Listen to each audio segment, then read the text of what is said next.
सप्तचत्वारिंशः सर्गः। वानरों द्वारा श्री राम और लक्ष्मण की रक्षा। रावण की आज्ञा से राक्षसियों का सीता को पुष्पक विमान द्वारा रणभूमि में ले जाकर श्री राम और लक्ष्मण का दर्शन कराना और सीता का दुखी होकर रोना। रावण कुमार इंद्रजित जब अपना काम बनाकर लंका में चला गया, तब सभी श्रेष्ठ वानर श्री रघुनाथ जी को चारों ओर से घेरकर उनकी रक्षा करने लगे। हनुमान, अंगद, नील, सुषेण, कुमुद, नल, गज, गवाक्ष, गवय, शरभ, गंध, मादन, जांबवान, ऋषभ, स्कंध, रंभ, शतबली और पृथु, ये सब सावधान हो अपनी सेना की व्यूह रचना करके हाथों में वृक्ष लिए सब ओर से पहरा देने लगे। वे सब वानर संपूर्ण दिशाओं में ऊपर नीचे और अगल बगल में भी देखते रहते थे तथा तिनकों के भी हिल जाने पर यही समझते थे कि राक्षस आ गए। उधर हर्ष से भरे हुए रावण ने भी अपने पुत्र इंद्रजित को विदा करके उस समय सीता जी की रक्षा करने वाली राक्षसियों को बुलवाया। आज्ञा पाते ही त्रिजटा तथा अन्य राक्षसियां उसके पास आईं। तब हर्ष में भरे हुए राक्षस राज ने उन राक्षसियों से कहा, तुम लोग विदेह कुमारी सीता से जाकर कहो कि इंद्रजित ने राम और लक्ष्मण को मार डाला। फिर पुष्पक विमान पर सीता को चढ़ाकर रणभूमि में ले जाओ और उन मारे गए दोनों बंधुओं को उसे दिखा दो, जिसके आश्रय से गर्व में भरकर ये मेरे पास नहीं आती थी। वो इसका पति अपने भाई के साथ युद्ध के मुहाने पर मारा गया। अब मिथिलेश कुमारी सीता को उसकी अपेक्षा नहीं रहेगी। वो समस्त आभूषणों से विभूषित हो भय और शंका को त्याग कर मेरी सेवा में उपस्थित होगी। आज रणभूमि में काल के अधीन हुए राम और लक्ष्मण को देखकर वो उनकी ओर से अपना मन हटा लेगी तथा अपने लिए दूसरा कोई आश्रय न देखकर उधर से निराश हो विशाल लोचना सीता स्वयं ही मेरे पास चली आएगी। दुरात्मा रावण की वो बात सुनकर वे सब राक्षसियां बहुत अच्छा कहकर उस स्थान पर गईं जहां पुष्पक विमान था। रावण की आज्ञा से उस पुष्पक विमान को वे राक्षसियां अशोक वाटिका में बैठी हुई मिथिलेश कुमारी के पास ले आईं। उन राक्षसियों ने पति के शोक से व्याकुल हुई सीता को तत्काल पुष्पक विमान पर चढ़ाया।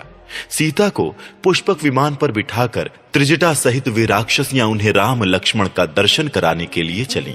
इस प्रकार रावण ने उन्हें ध्वजा पताकाओं से अलंकृत लंकापुरी के ऊपर विचरण करवाया। इधर हर्ष से भरे हुए राक्षस राज रावण ने लंका में सर्वत्र ये घोषणा करा दी कि राम और लक्ष्मण रणभूमि में इंद्रजित के हाथ से मारे गए। त्रिजटा के साथ उस विमान द्वारा वहां जाकर सीता ने रणभूमि में जो वानरों की सेनाएं मारी गई थी उन सब को देखा। उन्होंने मांस भक्षी राक्षसों को तो भीतर से प्रसन्न देखा और श्री राम तथा लक्ष्मण के पास खड़े हुए वानरों को अत्यंत दुख से पीड़ित पाया। तदनंतर सीता ने बाण शैया पर सोए हुए दोनों भाई श्री राम और लक्ष्मण को भी देखा, जो बाणों से पीड़ित हो संज्ञा शून्य होकर पड़े थे। उन दोनों वीरों के कवच टूट गए थे, धनुष बाण अलग पड़े थे, सहायकों से सारे अंग छिद गए थे और वे बाण समूह के बने हुए पुतलों की भांति पृथ्वी पर पड़े थे। जो प्रमुख वीर और समस्त पुरुषों में उत्तम थे, वे दोनों भाई कमल नयन राम और लक्ष्मण अग्निपुत्र कुमार शाख और विशाख की भांति शर समूह में सो रहे थे। उन दोनों नरश्रेष्ठ वीरों को उस अवस्था में बाण शैया पर पड़ा देख दुख से पीड़ित हुई सीता करुणाजनक स्वर में जोर जोर से विलाप करने लगी। निर्दोष अंगों वाली श्याम लोचना जनक नंदिनी सीता अपने पति श्री राम और देवर लक्ष्मण को धूल में लोटते देख फूट फूट कर रोने लगी। उनके नेत्रों से आंसू बह रहे थे और हृदय शोक के आघात से पीड़ित था। देवताओं के तुल्य प्रभावशाली उन दोनों भाइयों को उस अवस्था में देखकर उनके मरण की आशंका करती हुई वे दुख एवं चिंता में डूब गईं और इस प्रकार बोली। अष्टचत्वारिंशः सर्गः। सीता का विलाप और त्रिजटा का उन्हें समझा बुझाकर श्री राम लक्ष्मण के जीवित होने का विश्वास दिलाकर पुनः लंका में ही लौटा लाना। अपने स्वामी श्री राम को तथा महाबली लक्ष्मण को भी मारा गया देख शोक से पीड़ित हुई सीता बारंबार करुणाजनक विलाप करने लगी। सामुद्रिक लक्षणों के ज्ञाता विद्वानों ने मुझे पुत्रवती और सधवा बताया था, आज श्री राम के मारे जाने से वे सब लक्षण ज्ञानी पुरुष असत्यवादी हो गए, जिन्होंने मुझे यज्ञ परायण तथा विविध सत्रों का संचालन करने वाले राजाधिराज की पत्नी बताया था। आज श्री राम के मारे जाने से वे सभी लक्षण वेत्ता पुरुष झूठे हो गए। जिन लोगों ने लक्षणों द्वारा मुझे वीर राजाओं की पत्नियों में पूजनीय और पति के द्वारा सम्मानित समझा था, आज श्री राम के न रहने से वे सभी लक्षणज्ञ पुरुष मिथ्यावादी हो गए। ज्योतिष शास्त्र के सिद्धांत को जानने वाले जिन ब्राह्मणों ने मेरे सामने ही मुझे नित्य मंगलमयी कहा था, वे सभी लक्षण वेत्ता पुरुष आज श्री राम के मारे जाने पर असत्यवादी सिद्ध हो गए। जिन लक्षण भूत कमलों के हाथ पैर आदि में होने पर कुलवती स्त्रियां अपने पति राजाधिराज के साथ साम्राज्ञी के पद पर अभिषिक्त होती हैं, वे मेरे दोनों पैरों में निश्चित रूप से विद्यमान हैं। जिन अशुभ लक्षणों के कारण सौभाग्य दुर्लभ होता है और स्त्रियां विधवा हो जाती हैं, मैं बहुत देखने पर भी अपने अंगों में ऐसे लक्षणों को नहीं देख पाती, तथापि मेरे सारे शुभ लक्षण निष्फल हो गए। स्त्रियों के हाथ पैरों में जो कमल के चिन्ह होते हैं, उन्हें लक्षण वेत्ता विद्वानों ने अमोघ बताया है, किंतु आज श्री राम के मारे जाने से वे सारे शुभ लक्षण मेरे लिए व्यर्थ हो गए। मेरे सिर के बाल महीन बराबर और काले हैं, बाहें परस्पर जुड़ी हुई नहीं हैं, मेरी पिंडलियां गोल गोल तथा रोम रहित हैं, तथा मेरे दांत भी परस्पर सटे हुए हैं। मेरे नेत्रों के आसपास के भाग, दोनों नेत्र, दोनों हाथ, दोनों पैर, दोनों गुल्फ और जांघें बराबर विशाल एवं मांसल हैं। दोनों हाथों की अंगुलियां बराबर एवं चिकनी हैं और उनके नख गोल एवं उतार चढ़ाव वाले हैं। मेरी अंग कांति खरादी हुई मणि के समान उज्जवल है। शरीर के रोएं कोमल हैं तथा पैरों की 10 अंगुलियां और दोनों तलवे वे 12 पृथ्वी से अच्छी तरह सट जाते हैं। इन सब के कारण लक्षणज्ञों ने मुझे शुभ लक्षणा बताया था। मेरे हाथ पैर लाल एवं उत्तम कांति से युक्त हैं, उनमें जौ की समूची रेखाएं तथा मेरे हाथों की अंगुलियां जब परस्पर सटी होती हैं, उस समय उनमें तनिक भी छिद्र नहीं रह जाता है। कन्या के शुभ लक्षणों को जानने वाले विद्वानों ने मुझे मंद मुस्कान वाली बताया था। ज्योतिष के सिद्धांत को जानने वाले निपुण ब्राह्मणों ने यह बताया था कि मेरा पति के साथ राज्याभिषेक होगा, किंतु आज वे सारी बातें झूठी हो गई। इन दोनों भाइयों ने मेरे लिए जनस्थान को छान डाला तथा मेरा समाचार पाकर अक्षोभ्य समुद्र को पार किया, किंतु हाय, इतना सब कर लेने के बाद थोड़ी सी राक्षस सेना के द्वारा जिसे हराना इनके लिए गोपद को लांघने के समान था, ये दोनों मारे गए। परंतु ये दोनों रघुवंशी बंधु तो वारुण, आग्नेय, ऐन्द्र, वायव्य और ब्रह्मशिर आदि अस्त्रों को भी जानते थे। मरने से पहले इन्होंने उन अस्त्रों का प्रयोग क्यों नहीं किया? मुझ अनाथा के रक्षक श्री राम और लक्ष्मण इंद्र तुल्य पराक्रमी थे, किंतु इंद्र जितने स्वयं माया से अदृश्य रहकर इन्हें रणभूमि में मार डाला है। अन्यथा युद्ध स्थल में इन श्री रघुनाथ जी के दृष्टिपथ में आकर कोई भी शत्रु, वो मन के समान वेगशाली क्यों ना हो, जीवित नहीं लौट सकता था। परंतु काल के लिए कुछ भी अधिक बोझ नहीं है, वो सब कुछ कर सकता है। उसके लिए दैव को भी जीतना विशेष कठिन नहीं है। इस काल के ही वश में पड़कर आज श्री राम अपने भाई के साथ मारे जाकर युद्ध भूमि में सो रहे हैं। मैं श्री राम, महारथी लक्ष्मण अपने और अपनी माता के लिए भी उतना शोक नहीं करती हूं जितना अपनी तपस्विनी सासू जी के लिए कर रही हूं। वे तो प्रतिदिन यही सोचती होंगी कि वो दिन कब आएगा जबकि वनवास का व्रत समाप्त करके वन से लौटे हुए श्री राम, लक्ष्मण और सीता को मैं देखूंगी। इस प्रकार विलाप करती हुई सीता से राक्षसी त्रिजटा ने कहा, देवी विषाद ना करो, तुम्हारे ये पतिदेव जीवित हैं।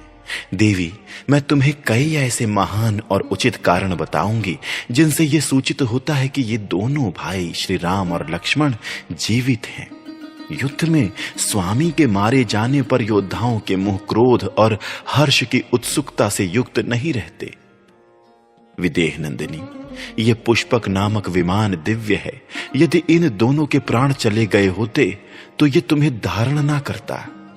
इसके सिवा जब प्रधान वीर मारा जाता है तब उसकी सेना उत्साह और उद्योग से हीन हो युद्ध स्थल में उसी तरह मारी मारी फिरती है जैसे कर्णधार के नष्ट हो जाने पर नौका जल में ही बहती रहती है। परंतु तपस्विनी, इस सेना में किसी प्रकार की घबराहट या उद्वेग नहीं है। ये इन दोनों राजकुमारों की रक्षा कर रही है। इस प्रकार मैंने प्रेम पूर्वक तुम्हें यह बताया है कि ये दोनों भाई जीवित हैं। इसलिए अब तुम इन भावी सुख की सूचना देने वाले अनुमानों से निश्चिंत हो जाओ। विश्वास करो कि ये जीवित हैं। तुम इन दोनों रघुवंशी राजकुमारों को इसी रूप में देखो कि ये मारे नहीं गए हैं। ये मैं तुमसे स्नेहवश कह रही हूं। मिथिलेश कुमारी, तुम्हारा शील स्वभाव तुम्हारे निर्मल चरित्र के कारण बड़ा सुखदायक जान पड़ता है, इसीलिए तुम मेरे मन में घर कर गई हो। अतएव मैंने न तुमसे पहले कभी झूठ कहा है और न आगे ही कहूंगी। इन दोनों वीरों को रणभूमि में इंद्र सहित संपूर्ण देवता और असुर भी नहीं जीत सकते। वैसा लक्षण देखकर ही मैंने तुमसे ये बात कही है।